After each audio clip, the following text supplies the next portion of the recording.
મને ડોક્ટર તેજસભાઈ એવું કીધું કે દિનેશ માયાથી આહિરે સ્ટેજ ઉપર એમની જે પીડા હતી ને બધી એ છુપાવી હતી. સાચું બોલો, દુખાવો થતો રહ્યો વખતે? હા, દુખાવો તો તો કેમ સ્ટેજ ઉપર ગયા? ના, મને પેલું જે લોકોએ મને તારીખ આપી છે એ સ્થાન મારે પહેલાં શોભાવવું જોઈએ. કાલ કોઈ એમ ન કહે કે એના પોતાની પીડા માટે એને સ્ટેજ છોડ્યું. સ્ટેજ છે જે મળ્યું છે મને, જેની પૂજા કરું છું, એ લોકો મારી સામે બેઠા. મને ડૉક્ટર કીધું કાર્યક્રમ કાઢીને મારા ટીમ તૈયાર થઈ ગઈ હતી, સાંજ મળી ગયો હતો, પ્રોગ્રામ શરૂ કરવા જઈ રહ્યો હતો. એ પહેલાં પણ અને જ્યાં હું ફ્રેશ થયો, જ્યારે સામે ઉતર્યો હતો ત્યાં મને પ્રોબ્લેમ હતો જ. ડૉક્ટરે ત્યાં પણ મને 2 ઇન્જેક્શન લીધું. તમને ખબર પડી ગઈ કે ચાલુ છે? યસ, મને ખબર છે, મારા ડૉક્ટર ત્યાં છે એને ખબર છે. શું નામ ભાઈ? ભીખુભાઈ બહુ સારા ડૉક્ટર, એમની આખી ટીમ.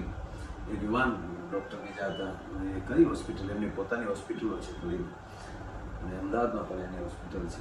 અને ખૂબ એની સારી ટીમ આખી એમ્બ્યુલન્સ સાથે આવી ગઈ.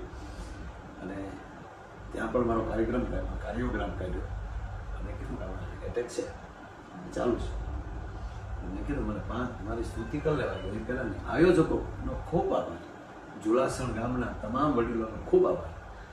પીડા સાથે નામ આપ્યા, અમે તમને સ્ટેજ ઉપર નહીં જવા દઈએ, તમે હશો તો અમે પાછા પ્રોગ્રામ કરશું. ના, હું આવ્યો છું તે સ્તુતિ કર્યા વગર હું અહીંથી નહીં જાઉં.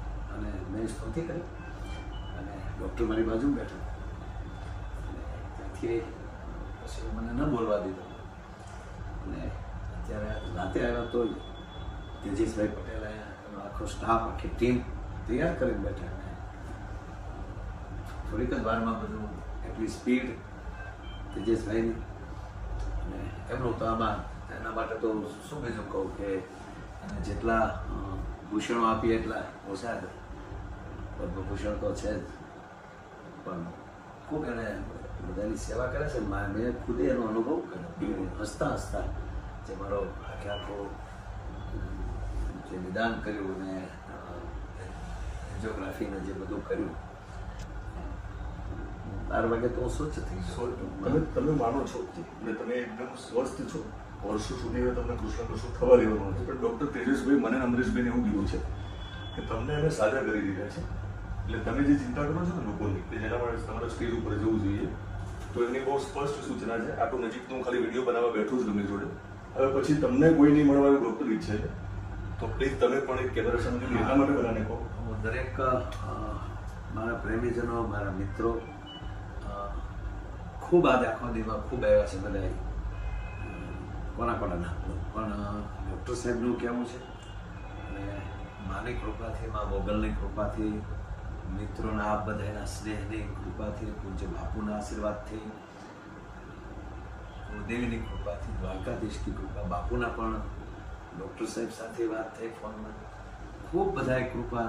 એને લીધે સ્વચ્છ છું. અને એ ક્ષણિક હું જરાય કહેવાય ને કે બસ મને ભરોસો હતો કે મા બેઠી ને બાપ બેઠું ને, એટલે તમારી જેવા મિત્રોનો જે પ્રેમ છે. પણ એક કરબ પ્રાર્થના કરું છું કે ડૉક્ટર સાહેબનું કેવું છે, સ્ટાફનું કેવું છે કે હવે કોઈ અહીંયા મળવા ન આવો. અને આજ હોસ્પિટલવાળું થોડું મળવા ન આવો એવું કહેતા પણ મને ઓલું લાગે છે. પણ એક અહીંના નિયમ પ્રમાણે અને એક મારી તબિયતને લીધે હું ન મળું તો ખરાબ લાગે, મળું તો સાહેબને ઓલું થાય કે તમારી તબિયત વધારે બગડશે.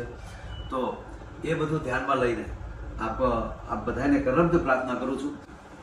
હોસ્પિટલે અહીં આવવાનું ટાળશું એવી મારી કરબદ્ધ પ્રાર્થના છે. જય શ્યારામ. માયાભાઈ માનતા નતા વિડીયો બનાવવા માટે, અમરીશભાઈ બનાવ્યા છે.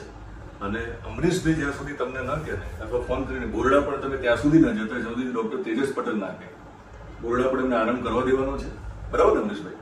બહુ સ્પષ્ટ છે ડૉક્ટરનું. તમે પ્રેમ કરો છો ને એટલા માટે આ તમને કહી શકાય છે.